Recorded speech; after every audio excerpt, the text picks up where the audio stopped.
What is going on, YouTube and Spotify? This is the Just BSN podcast. And today we have episode 108. And we got a bit to discuss. We got a bit of, I got a bit of beef once again with the Cleveland Browns, as I do every freaking week, it seems like. But I got one again today. But we're not going to start there. We're actually going to start with Ohio State. So before we get into everything that we are going to discuss today, Andrew, I know you're feeling a little under the weather, but other than that, I'm sure it was nice to have a break from the Browns losing and just kind of enjoying sports without really worrying about your team winning or losing. Yeah, I mean, that was probably the best part of my weekend being sick was just that I could watch football and basketball and not have to worry about my teams losing. Even the Blue Jackets didn't lose. Even the Columbus Crew didn't lose on Sunday. Like, it was The just Cavs won. Yeah, like we're good. everybody was winning. And so I was like, finally, a weekend of just winning. We don't have to worry about the one team that's going to get their asses kicked. And it's hilarious too, because like this week in the like in the NFL, there were a ton of teams that lost that like shouldn't have lost. Like the Colts lost to the Steelers. Yep. Arizona beat the brakes off of Dallas. Freaking led last night. Was it Carolina beat the Packers? Carolina beat the Packers. Oh, and then Minnesota beat Detroit. Yeah, there was a lot of upsets this week. So it was nice that the Browns weren't on either side of it. It was just, hey, we just get to see other teams fly off the rails a little bit. So it was nice. Obviously, Ohio State did their thing, and that sort of trickles into the first topic for today. We haven't really spent a lot of time talking about the Buckeyes because they've been just steamrolling. I mean, everybody. And since the first game of the season against Texas, really haven't had much of a worthy opponent. Washington was supposed to be decent. Wisconsin was not this year. Penn State is now 3-5 after losing Drew Aller, and even before that, they had lost a few games with him before he got hurt. So the Big Ten is just not as competitive at this moment with some of the teams that we have played compared to last year. But that doesn't mean that the Big Ten doesn't have some good teams, because they definitely do.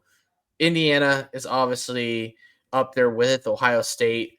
Oregon is up there with Ohio State as well. I would even say USC isn't really that bad of a Big Ten team, even though it's still weird to say they're in the Big Ten. But just a lot of different moving pieces. Like college football this year has been really weird. There's been a lot of teams that have kind of been up and down, teams you thought were going to be great and then we're not. Teams that lost the first game and then have won every game since, like Alabama. There's just been a lot of really fun stuff going on in college football. So that's why I was like, you know what? Let's share some love to the Buckeyes, because although they have not had a ton of competition, they have been an outstanding team to watch week in and week out. Because every time they go out there, Julian Sayin is going to put up a show, and he's going to light it up with Carnell Tate and Jeremiah Smith, who are obviously two of probably the best receivers in the entire nation. But Carnell Tate really is a guy that I am praying to God that Andrew Berry is truly locked in on if he wants to keep his job, because that is the only guy that you should be thinking about drafting besides a quarterback. Yeah. And even then, you're as long as you don't have a top 3 pick, you're not even guaranteed a quarterback. In fact, I would even say top 2 pick, you're probably not guaranteed a quarterback, because that first pick is going to get Mendoza or Moore or one of these other quarterbacks. So you really need some help at receiver, and you have a guy like Carnell Tate who literally does it all at a pretty elite level. Like, you could say he's a hybrid of guys like JSN, Ibuka, and even Marvin Harrison, where he's got the length, he's got the hands, but he can also block. He does every route perfectly. He is a great route runner, and overall just a really good player. And he's been able to learn with some of the best and be able to be coached by the best. And now he's having himself a nose to nose season with Jeremiah Smith. I mean, they've both put up some big games together, especially last week. And it helps when you have a guy like Julian Sand who has a season where he's basically completing 80% of his passes throughout the season. The fact that he's not being talked about enough for the Heisman is kind of a slap in the face, in my opinion. What do you think? Because I'm not going to say that I called it, but I was telling y'all, Julian Sand is going to be a freak once he gets himself rolling. Oh, dude, you absolutely called it. And the kid is astonishing to watch. I mean, his deep ball is as accurate as anybody in NCAA. Like this kid is golden. He's the golden arm of the team. And you know what? This is what someone like Jeremiah Smith needed, Carnell Tate needed. It's not to say like guys like Fields wasn't good enough, or some of these other guys weren't good enough, but it's almost like reassuring for them in a sense of like, okay, I am going to get the ball, but also not just get the ball. We're going to be spreading it around and getting everyone involved to where we're actually going to win games, and it's not going to be close, because even though I'm double teamed, they're trying to force feed me the ball. If not, you got Carnell Tate wide open. If not, Jeremiah Smith's wide open. If not, you have Ennis wide open. I think the one thing I like more about Sand than anyone is that he than like Fields or Stroud was that they spread the ball a lot more often than just trying to force feed it to the top guys. Like, I think that's what makes him such a better quarterback in that sense. And it makes you more NFL ready because you're utilizing everyone. You're utilizing your running backs, your tight ends. And I look at the numbers. Yeah, sure, Carnell Tate and Jeremiah Smith have over 100 yards receiving all the time. But then your tight end has like 75 yards. Your running backs have, 25 plus yards. Like everyone's involved. And I think that's why a lot of these games haven't been close, is because we're not throwing picks. We're not force feeding the ball. We're keeping the ball on the offensive side. Our running backs are as good as ever still. Like everything is just clicking right now for Ryan Day. And honestly, this is a team that looks like they can go back to back and nobody's going to get in their way. Yeah, I mean that is certainly the vibe around this team. I mean, you look at them and you say, I can't believe that I can say this, but they look 10 times better than the team last year played. Yeah, because they are a lot more consistent. They're a lot more disciplined. And look, Will Howard was very fun, and ultimately he led us to a natty. But Julian Sand might actually go down to be probably the more successful quarterback out of any quarterback that we've had over the last 10 to 15 years because of how accurate he is with the football. He is structurally sound. He doesn't make really any bad throws. He doesn't make you, he doesn't force turnovers. He doesn't force balls in general.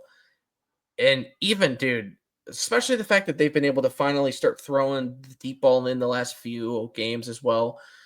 He's really showing his full arsenal. And it's almost a bummer, especially for teams like the Browns, who definitely need a quarterback, that Julian Sand still has one more year. But it's just going to prove that next year, Julian Sand is going to be even more insane than he is now.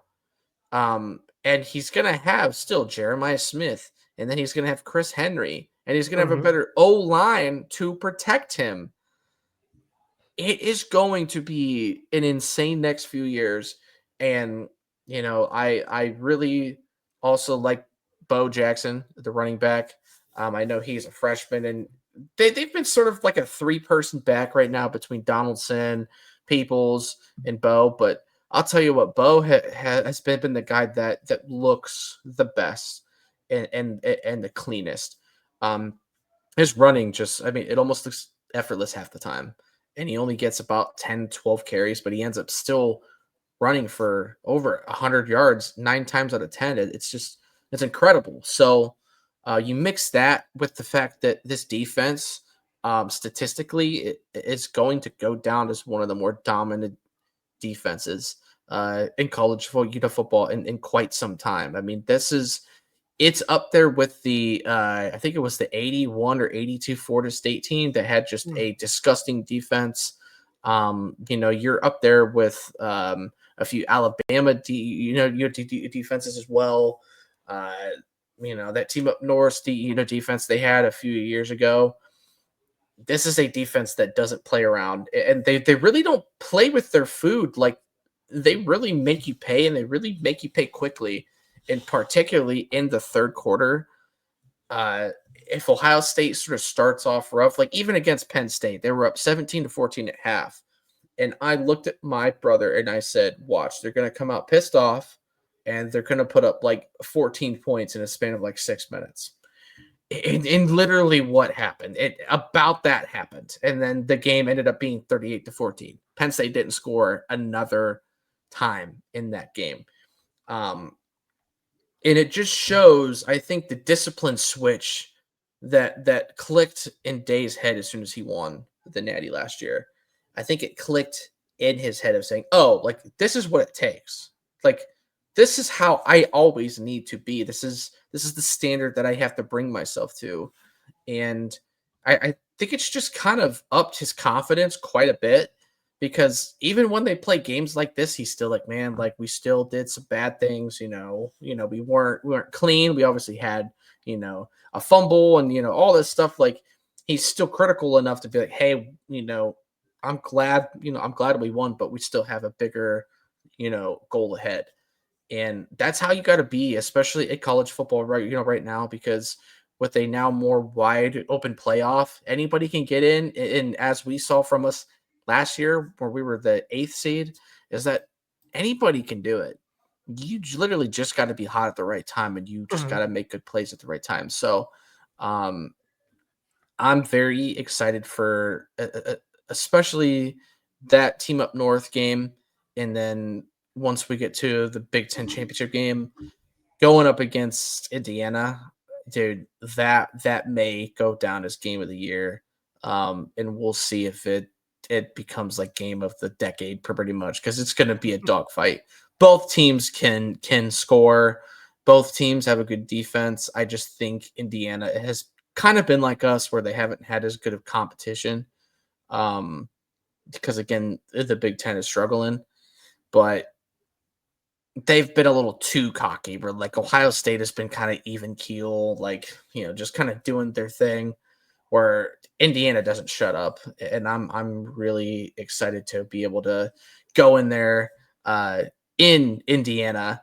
I mean, literally, it's going to be a home game for them, for the Hoosiers. It's actually going to be insane. And we should still beat them by 14 points with how good this team is.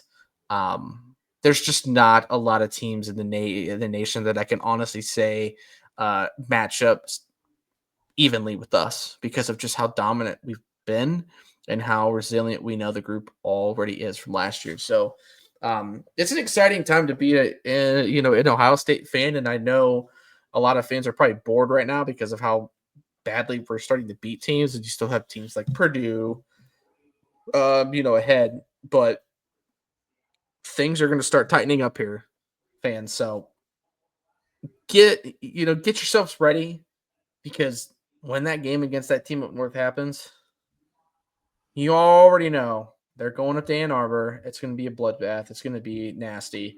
And I hope Ryan Day goes into that game with a mindset that Urban Meyer went in every time he played them, which was, you hang 60 on them or you leave. It's that simple. Like you don't play with your food. Beat them until the final buzzer. Do not mess around with them, because you know what happens. And plus, it's that team up north. It's the rivalry. Like, we still have to care about it, because they've beaten us for this long now. Yeah, I mean, you're right. They've beaten us for the last, I think it was 5 years now, after we've beaten them for a decade straight. And yeah, even longer than that, to be honest. And so, to me, Bryce Underwood doesn't even look that good. They look like they paid so much for a guy who just doesn't look great. Yeah. And you have to take advantage of that. This is a defense that's going to make a guy like Bryce Underwood pay. I mean, he struggled against who they almost lose to, Purdue, over the weekend.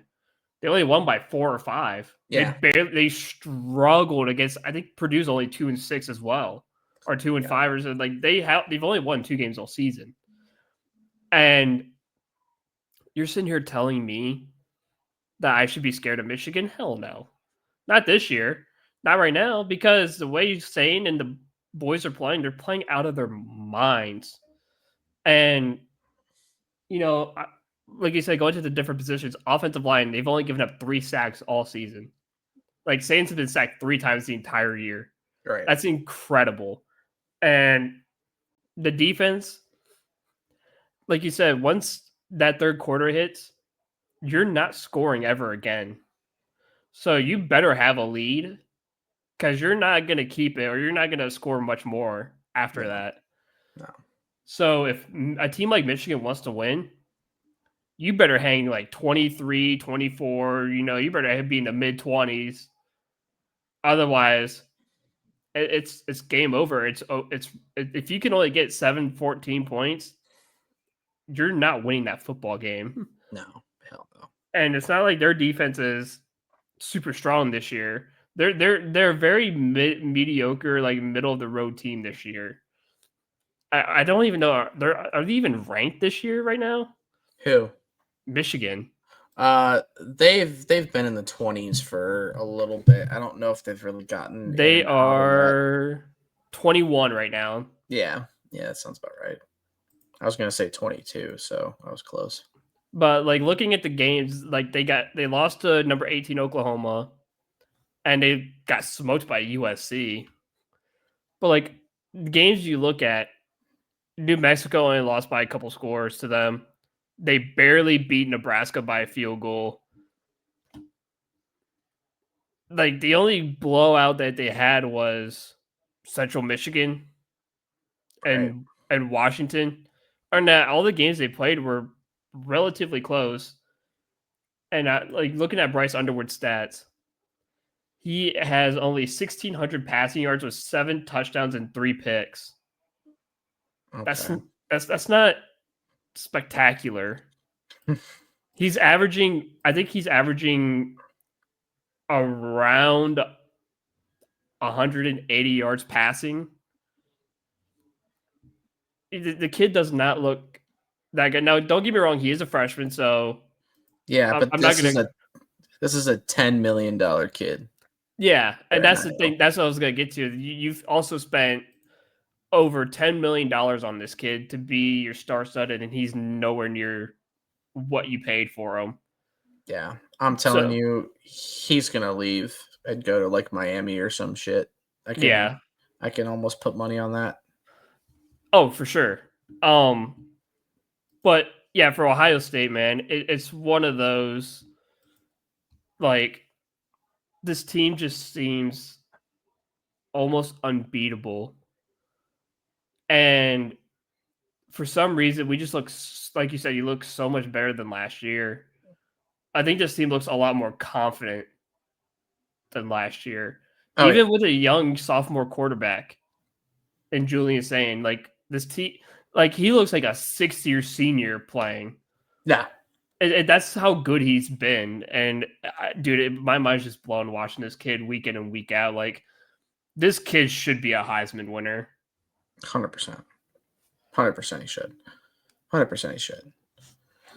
So, yeah, I mean, I know there's not like really like a whole lot to really discuss right now because they're obviously still like in the middle of things and there's not really a lot going on. But, again, Julian Sain has been a bright spot on this team along with many others, the defense, the receivers, all of that. Like, it's just been a fun ride. And considering how much we've talked about the Browns and stuff, I was like, you know what, let's switch it up. Like let's give some love to Ohio State because, once the playoff time comes around, you guys know we are very locked in on the whole run as we were last year. So I definitely want to continue that. But I think we can go ahead and switch over to the not so fun people, the not so fun team that we get to thoroughly enjoy talking shit about every single week, the Cleveland Browns. The trade deadline was today, ended at 4 p.m. Eastern um, on November 4th, which is today when we are currently recording. This will air obviously on Friday, so this will be a few days old for the viewers. But trade deadline ended today, and guess what? Andrew Berry shit down his leg once again. Didn't do anything. I mean, he traded a backup DN that has played 31 snaps in 8 games for a 6th-round pick. Woo!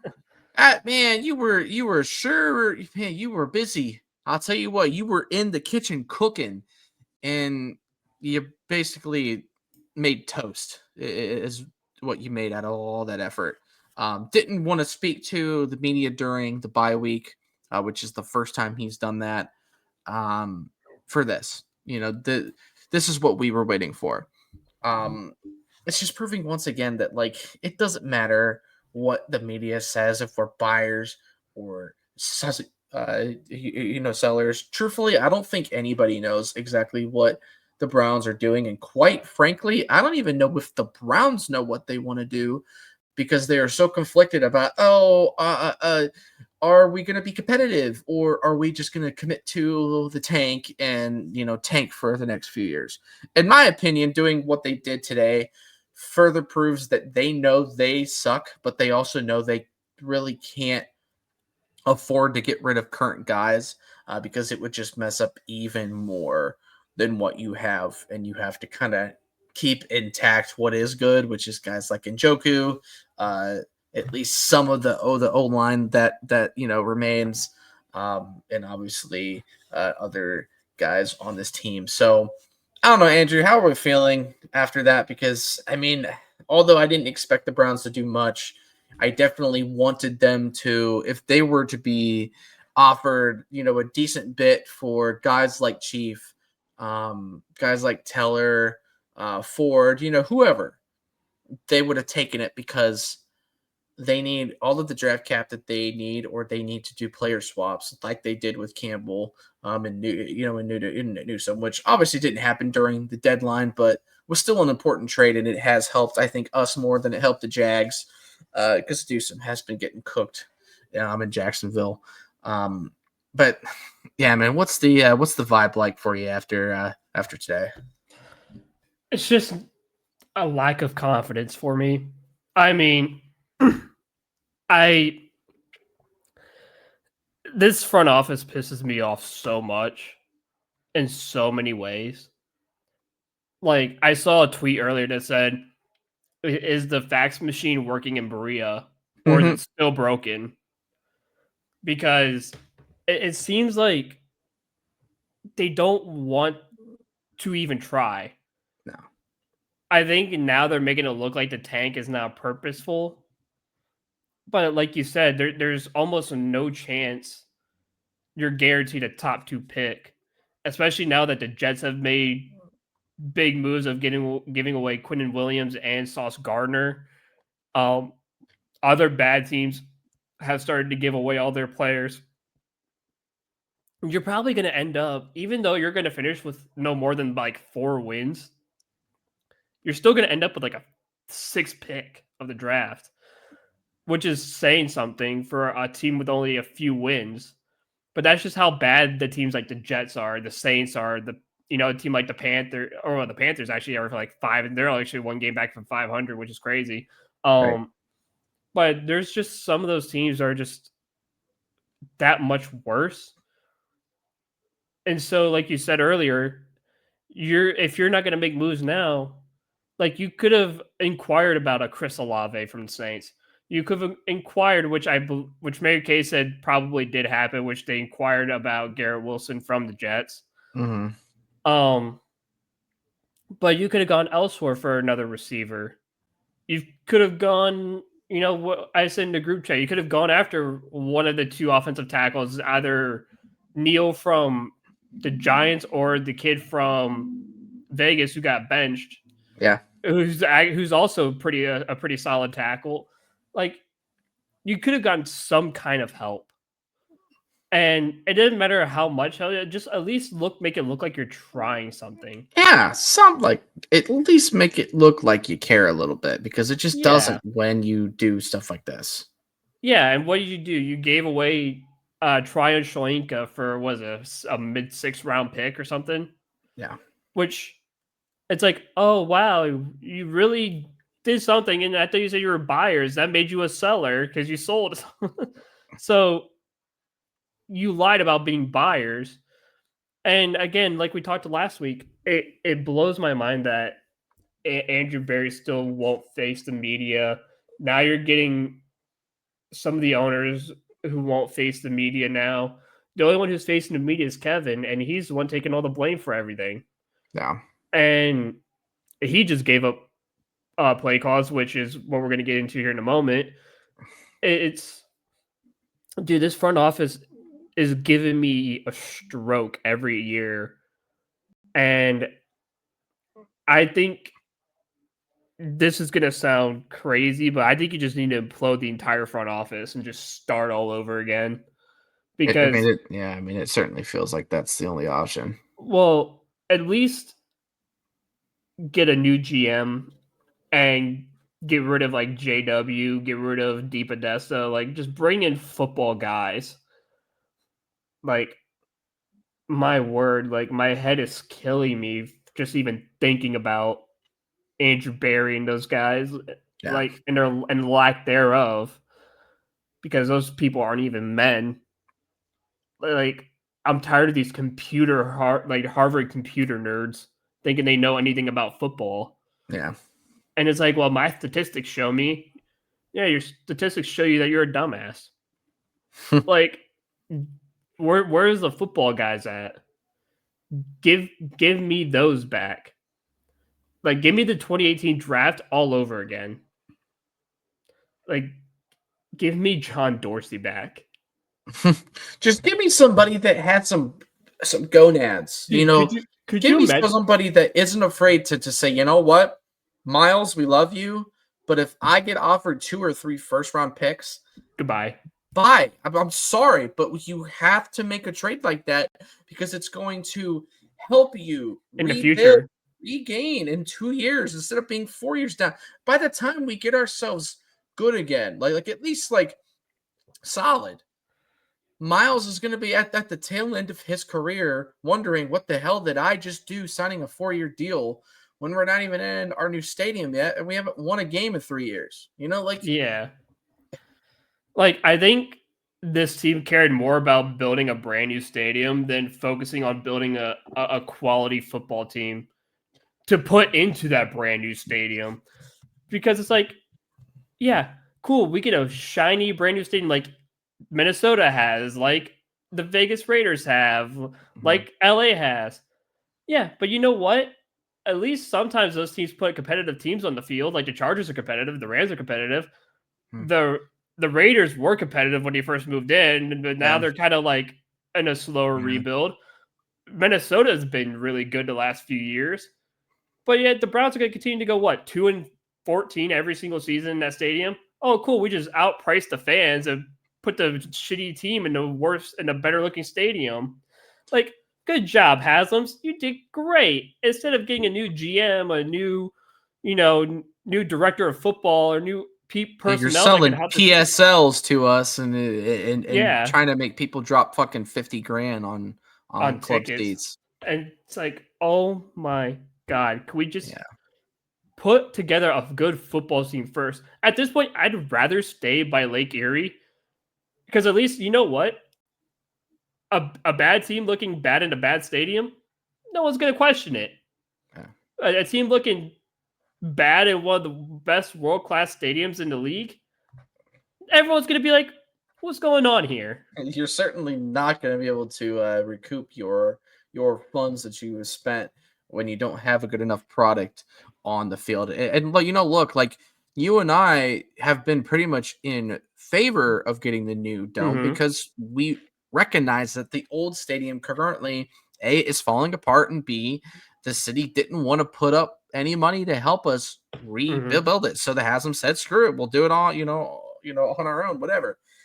And that's fine, but like, at least put a good football team in it. Andrew Berry gaslit us into thinking that our current receiving core was good enough to put on the field. Tillman is guaranteed to be on IR at least once a year. Jerry Jeudy can't catch a freaking football out of the ocean. This team is just that there are so many just pathetic excuses of players, and we pay them a lot of money. Our best receiver is a rookie tight end. Yeah. That's our best receiver, is a rookie tight end. Our best receiver is a rookie tight end. From Bowling Green, no less. Njoku. And then, I mean, I would say next would be like Dylan Sampson has been solid. Judkins has been good. Judkins has been good. Cool. You have part of it, but you paid a guy. Well, first of all, you traded for a guy, gaslit us into thinking he was going to be a receiver one. Had a weird year last year because Winston was just throwing him the ball every time he got he dropped back. And then now that he's got an even worse quarterback, he can't even help the quarterback out by catching the ball because he leads the league in drops. This team is just, they're in a really bad way, and it really is unfortunate because the defense has been pretty freaking solid all year long. Besides a game or two this year, which I don't really blame them at this point. But I mean, when you have Dylan Gabriel throwing, out of the end zone, throwing a freaking grounding and getting a safety, like that play alone sums up this entire team and sums up this entire season. And, the fact that now, I mean, you pretty much have said this already, but Stefanski gave up play calling today. It's going to Reese. To me, that's an indication that either they don't believe in Stefanski and they fucking told him, hey, you either give this up now and at least save yourself for the season, or you're gone. Because this offense is not going anywhere. Even the plays that they are trying to run, it's like they can't even run them because they're not prepared enough. I don't know what Stefanski has lost the last few years. I don't know if it's trying to go back and forth between a crap ton of QBs. If Watson ruined him, I don't really know. All I know is the last few seasons now, he has been very predictable and very lackluster, and it shows because the team just they look defeated after the first quarter. It's not a really pretty sight, and what sucks even more is, again, the Jets went on a fire sale today. So now you go into this game, you should be a favorite because you are at least capable of beating really, really bad teams. Even though you are yourself a really bad team, you are capable of winning this game. And watch, they still might lose by like 10 plus. Yeah, and this is a Jets team that just got 3 first-round picks for next year now. They have 2 first and 2 second rounders for this year and for next year, if I'm not mistaken. Yeah. They have draft capital for the next best 2 drafts that we've had in the last 5 or 6 seasons. The Jets are going to be just fine in a few years after they fire Aaron Glenn because he's an idiot. Yeah, he's a tool. They are going to be just fine. This is what the Browns should have done. Yeah, they should have at least tried to just say, you know what, guys, I'm sorry. This season didn't go the way that we expected it, but things happen. Let's move on from some of these vets and say, hey, you guys deserve to not be a part of this mess. It's this is a business. We we get it. Go win yourself a ring. And it's like they hardly even inquired. You heard one rumor today about them going to Green Bay and giving them Chief. If he would have went to Green Bay, I wouldn't have blamed him one damn bit. No, go for it, man. Go for it. Shoot. Hey, that's a Super Bowl contending team right now. It is, and like they need a tight end because Kraft just went down with an ACL. Like Yeah. I'm really surprised that they didn't try to push the needle. So either the Browns asked for too much, or the Packers didn't really give them enough, and they were like, we're fine. But either way, like this team's just disappointing, and the schedule is pretty light. Like this team has a chance to win at least a few games, but at this point, I don't even want you to. No. Win your 4, maybe 5 games and call it. Make the best players sit out and say, "Hey, you are hurt," or at least give us something to cheer about and put in Shador. Like quit making us struggle over Gabriel. We know what he is. Reese probably won't change how Dylan plays.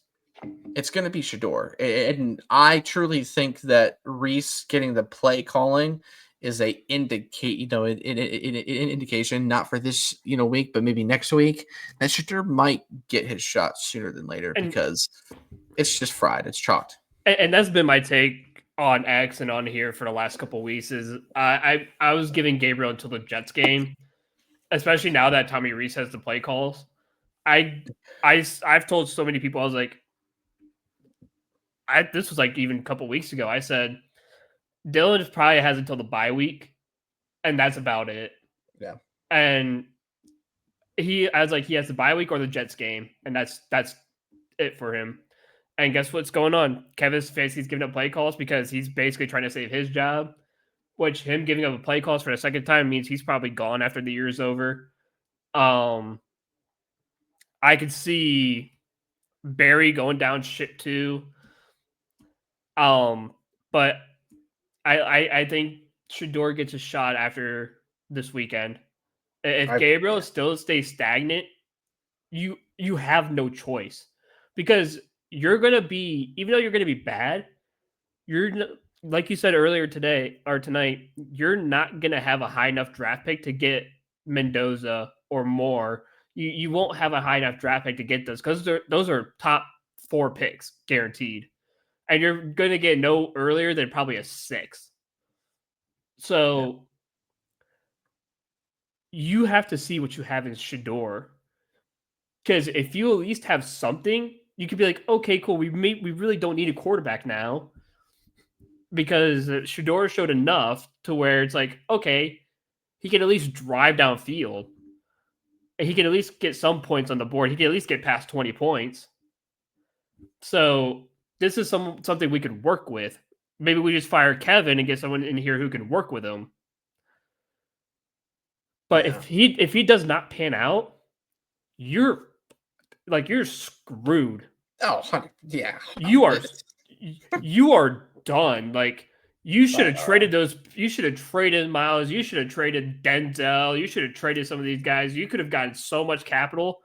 You screwed yourself if he does not work out. Yeah. If Gabriel nor Shador works out, it's game over. You're done for the next 4 or 5 years. Because you prove that you can't draft anyway. You can't trust your scouting, and your judgment has been horrible between drafts and free agents. I mean, this is why I wanted Jackson Dart when we had the opportunity. Yeah, I mean, because at least the kid shows something. If he would have fell to the Schlesinger pick, I think that would have happened. But I just think they probably didn't see him as a first rounder. And, That's at fair. the time, I mean, at the time I laughed at the Giants, but I'll tell you what, all that they need now is a legit tight end, a nice receiver too, which they can probably do in free agency, to be honest with you. They probably don't have to draft one, but they should. And then, keep building around Scabado, even get another one if you want to, and then continue to build that defense up in the O-line, and dude, they're gonna be just fine. The Giants really are not in as bad of hands as they could have been. And Dart is a lot to blame for that in a very good way. And it really saved Dabble's ass because I did not. I really thought he was kind of a goof, but I think he's now that he has his guy, like his true guy. I think he'll be all right because Dart has an amazing arm. He really freaking does, and we both saw it, and we both said it. Like we were both like, Dart's got an arm, man. Like it's there. He's just young. He's raw. But if you have the opportunity to work with him and you give him the tangibles, he would be great. But this current Browns regime would have absolutely ruined Dart, just like they could have ruined Mahomes, Josh Allen, all those guys. They would have ruined them all because they don't know what they're doing. They're too analytically driven, and they're just not trustworthy anymore. They really aren't. Yeah, all because the Haslam's trusted a guy who had one good year of MLB baseball statistics work out for him, and they made a movie about him. And they're like, "Yeah, let's go get this guy. He knows what he's doing. We could turn those analytics into the NFL." And guess what? Analytics like that don't work out in the NFL. You need football guys, not Right. computer statistics. No, you don't. So no, you don't. That one's on Jimmy Boy for trusting a guy who they made a movie about because his baseball statistics were good. I mean, you can blame Jimmy for a lot. You can also blame him for the fact that you took Johnny Manziel back in the day because a homeless dude on the street told you to take Manziel instead of taking anybody else. Why would you listen to a homeless person on who to draft? I mean, dude, that was the first glimpse of being like, yeah, maybe we didn't make the right choice. And then the next one for me was firing John Dorsey because he wanted Dan Campbell because he was going to run the rock and you wanted to pass, so you signed Freddie Kitchens instead from OC to head coach, and he was the worst thing you could have ever done. And now Dan Campbell is having the utmost success in Detroit. Same with John Dorsey. Well, John Dorsey's not there anymore, but he had the utmost success in helping Detroit build a team. Yep. And that's what you could have had. You could have been Detroit right now. You could have been a team that made the AFC Championship game last year, the year prior, whatever. You could have been it. You could have had it, and you decided, I don't want to run the ball. Statistics say we should pass a lot more than we should run because indeed Podesta said so because his statistics say passing is a lot better than running. Well, what pisses me off is even with when Stefanski first got here, he was willing to run the ball, and but then he would also get away from it so many times where, you would start to be doing really well with Chubb, and then you're like, oh, let's throw Baker 30 times. It's like it made no sense. He makes no sense with his decision making, and that's why I'm glad at least Reese is calling plays because there might be some consistency. there might be, and there may be some creativity. As I said before, I really think he's very predictable, and I think teams just know what to say. Vrabel literally said it. Yeah, I'm sure Reese is gonna have plays where he moves Gabriel out of the pocket and moves the pocket for Gabriel to have space and time to make throws, or he's gonna draw something up to be instead of getting Gabriel killed, how about I help him like a coach should instead of we're gonna run him to the side of KT Leviston so he can get murdered.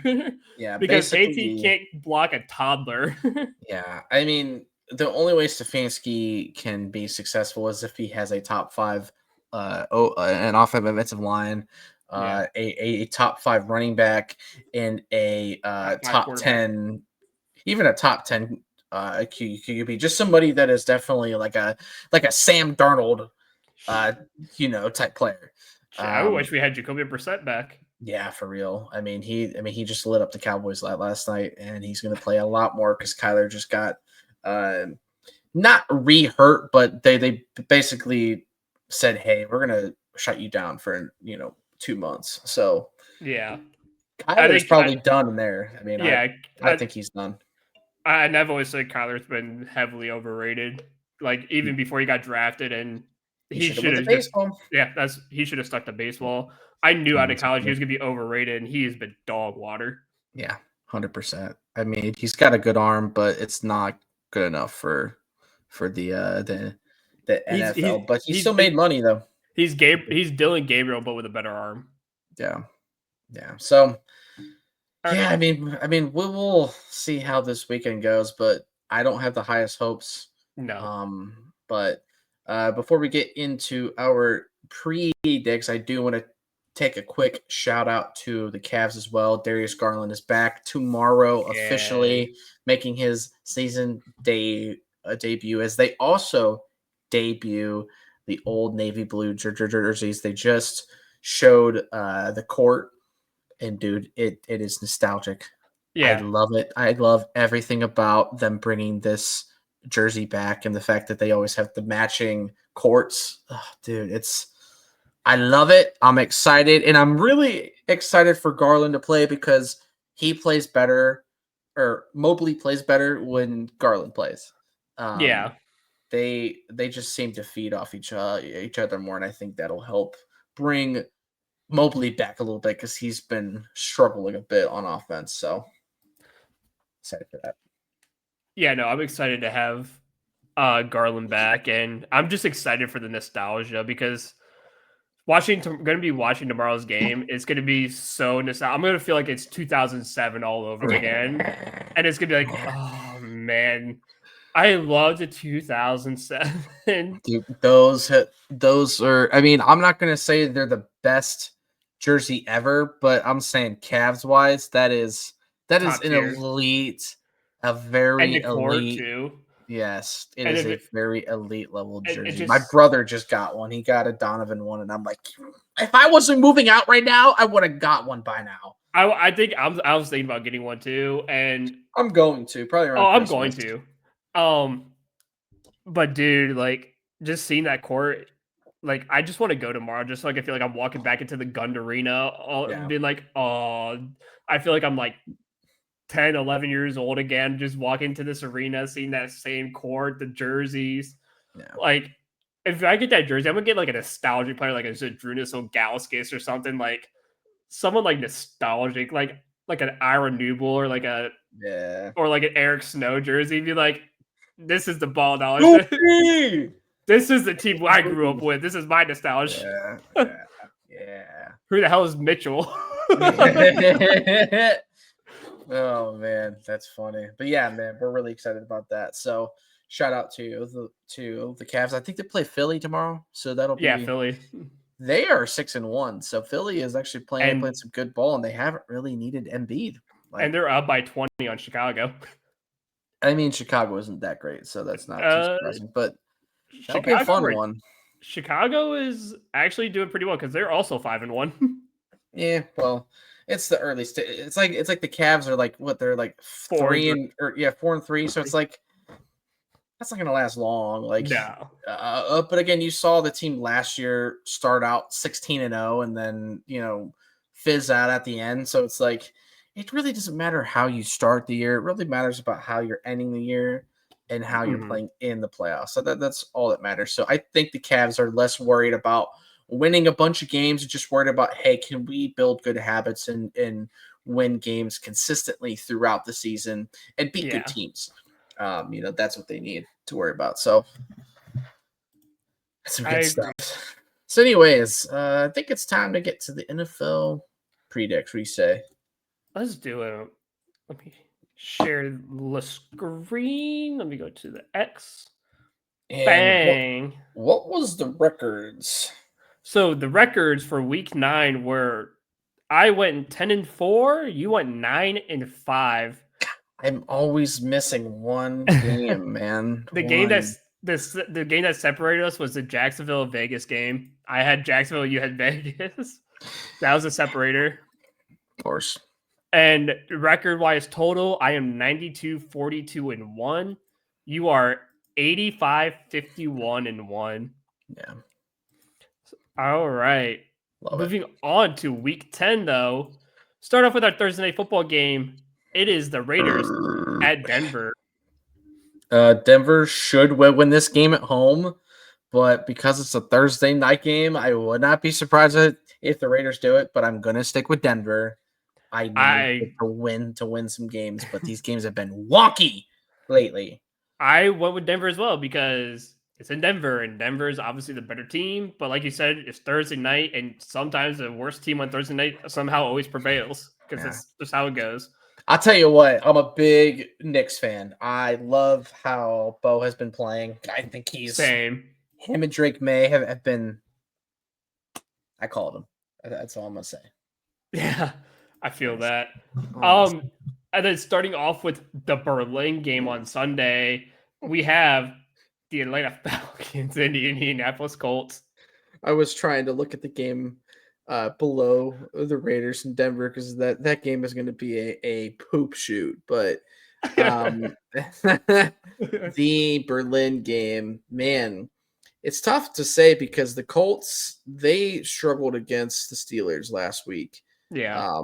And the Falcons have continued to play some pretty good ball, but the Colts just got sauce. I'm going to pick the Colts. I think they get back to what they do best and run the ball very well with Jonathan Taylor. But I think this game could actually be low-key a shootout. I don't know if it's going to be like a lower scoring game. I think this game's going to have some points, but I'm going to go Colts. I went with the Colts too. I think just because they lost to the Steelers only for the fact that the Steelers are always just, especially nowadays, with everyone thinks the Steelers are going to be bad, but they just always like do really weird things and win really weird games. Yeah. And watching the Colts and Steelers game on Sunday, because that was one of the games I did watch, it was just weird all around. Like, it was just a weird vibe, and I get that with every Steelers game I watch, whoever they're playing when the Browns aren't playing or something over the last couple of years. So I'm going with the Colts because this should be a back to normal game for them. And I'm looking at that Sunday night football game, and we're going to get to it soon. But again, it's going to be another weird one. Yeah. But to the Poop Bowl, we have the Saints versus the Panthers. I'm going to pick the Panthers. The Saints just look absolutely miserable. They just traded Shaheed away. I'm really surprised that they kept Balave. I honestly really thought that they were going to be on fire sale. They still kept Kamara, which again is another guy I thought they were going to try to trade away. But the Saints stayed pat, and I don't see them doing much more. Carolina should win this game. Yeah, I will with Carolina too because, again, I'm always going to say this every week. The Saints are probably the worst team in the NFL right now. I think they're the worst. So, and like you said, they got rid of Shaheed, who I kind of secretly wanted the Browns to grab because I thought Shaheed would be a good fit for the Browns. Yeah. But then again, I realized, we have a guy who can't throw the deep ball right now, so that maybe not right. Such a great fit. Right. It wouldn't do anything for us. Wouldn't be able to stretch the field for shit. It'd be more of a future asset because when we actually get a quarterback, he can throw the ball to him. But right. I was like, the quarterback right now we have, he can't throw more than 5 yards. I forgot about that for a second. Yeah. Never mind. But yeah, I'll go with the Panthers because they're obviously better. The Giants and Bears. This is gonna be an interesting one. I like the Bears at home. Obviously, as soon as the Giants lost Cam, they don't have neighbors. Like, Dart isn't having much help right now. It's becoming really tough for him to put points up on the board. Chicago obviously had a shootout, but Ben Johnson has the team playing well. Caleb Williams looks better. So I like the Bears here. Yeah, I like the Bears as well. Like you said, they don't have neighbors. Scadabo's out. Dart doesn't have much help. And their defense, again, they're reloading, they're rebuilding. Like we said earlier, they're going to be pretty good in the next couple of years. But in Chicago, this should be a comfortable Chicago win. All right, to Jacksonville at Houston. Jacksonville, especially if CJ Stroud is out, Jacksonville should win this game. Yeah, I completely agree with CJ Stroud potentially being out. I like the look of Jacksonville. I mean, it honestly, even if Stroud played, I still feel like they would have some trouble. Yeah, Jacksonville's playing well recently, so yeah. Again, this game should pretty much be a blowout. Buffalo at Miami. I bet you this won't be a blowout. I do think the Bills win this game, but watch, Miami's gonna keep the game close because it's Miami. It's a division game. It's in Miami. I think they come out a little more pissed off, but the Bills should win this game. But I wouldn't be surprised if any defense is played in this game. Nah, I got the Bills. I think it's gonna be like a 15 to 20 point win. Yeah. Like I don't think it's gonna be close. It's moving to Baltimore at Minnesota. This is a good game because the Ravens are starting to get back to being who they are. They're starting to get a little more healthier. Mm-hmm. I am going to pick the Ravens because Lamar should still be able to play well. But Minnesota plays better with JJ, and they are at home, so I bet you this game is close. But it's just really hard to bet against Lamar at this current time. So I'm going to go with the Ravens.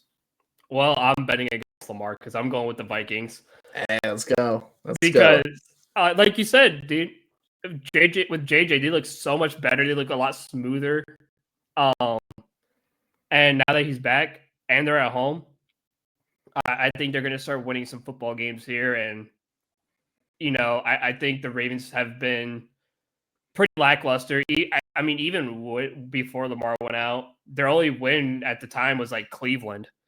And they've struggled since. And so for some reason, the Ravens are just in a weird funk.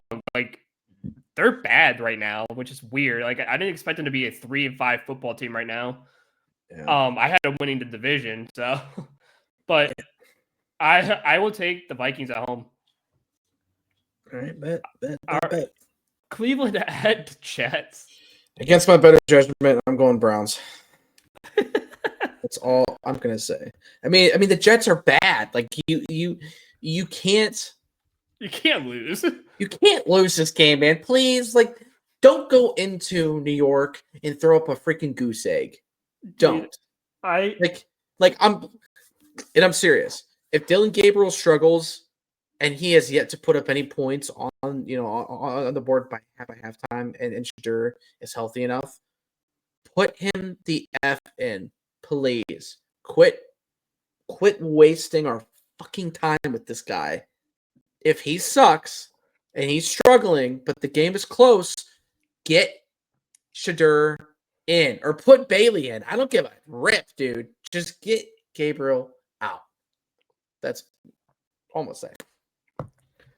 I really badly wanted to put the Jets, but I went against my better judgment as well. Put the Browns. I was back and forth, and I was like, I should just put the Jets because it's gonna happen. It's gonna happen. And I was like, no, believe. And I'm like, I don't want to believe anymore. I hate believing. Believing has got me nowhere in life. I'm tired of believing. I mean, the Browns are a -2.5, -134, so they are favored in this game. The Jets were actually favored until they traded away Quentin Williams and Sauce Gardner.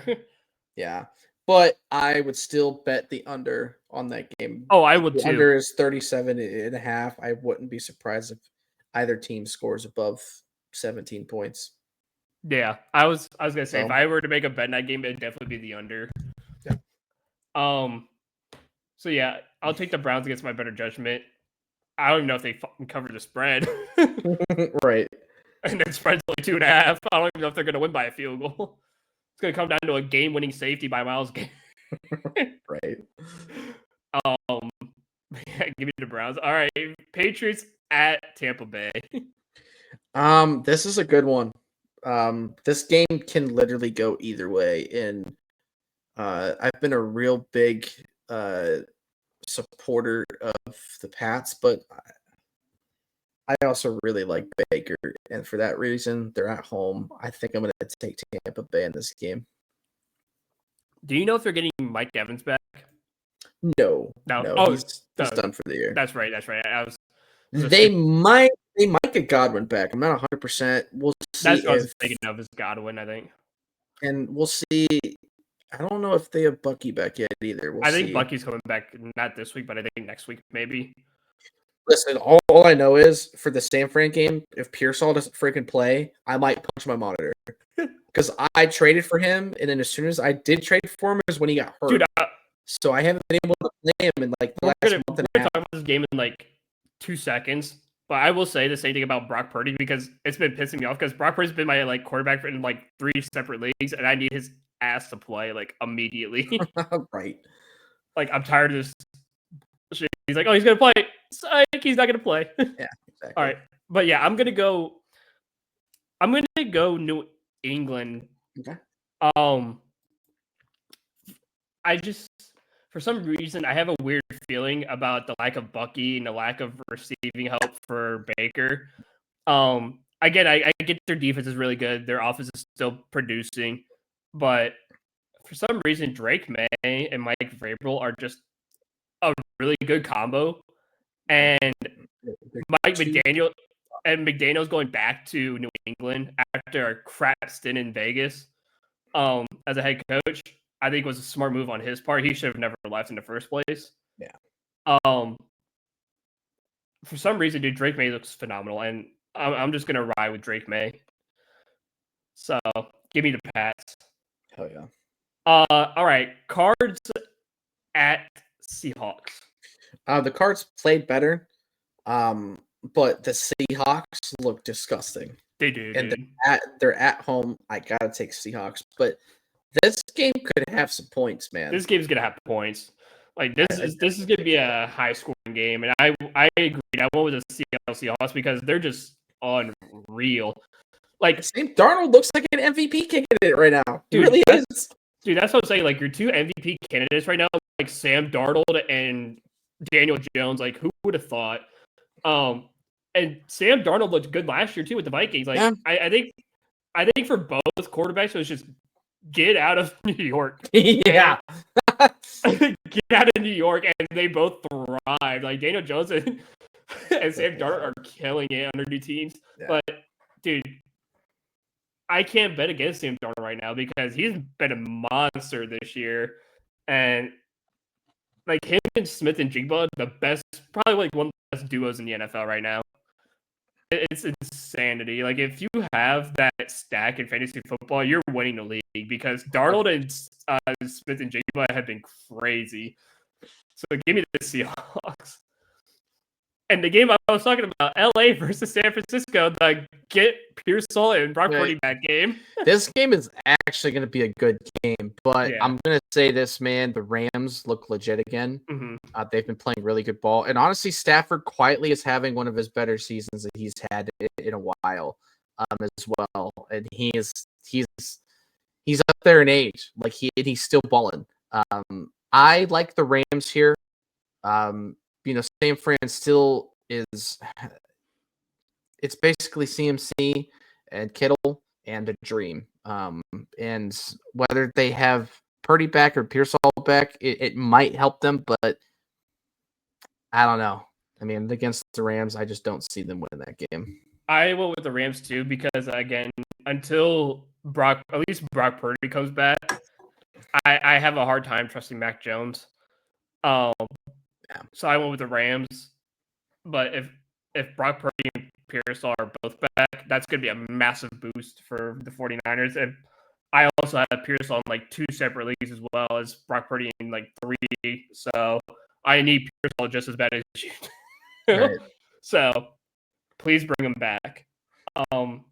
Moving on to Detroit at Washington. Detroit is going to have a revenge game after really kind of dribbling down their leg last week. Washington's pretty beat up. They obviously just lost Daniels. Their defense looks so bad as well. Like it's not really a good look in Washington right now. In Detroit, I mean, again, they just didn't play that great. I think they get back to what they do best, and they run the hell out of the ball. They play some good defense, and they probably win by +10. Yeah, I agree. Like there isn't much to say about this. I just went with Detroit because Yeah. Washington just looks so lost right now. Yeah. All right, this is the weird game I'm talking about. Sunday Night Football, Pittsburgh at Chargers. Yeah, this is a weird one. Because on one hand, Herbert is playing some fantastic ball, but the Steelers have been able to hang around and like be really solid, both on offense and and on defense. And it's not like it's anything scary, but it's winning the games. They literally beat the Colts this week. And that being said, though,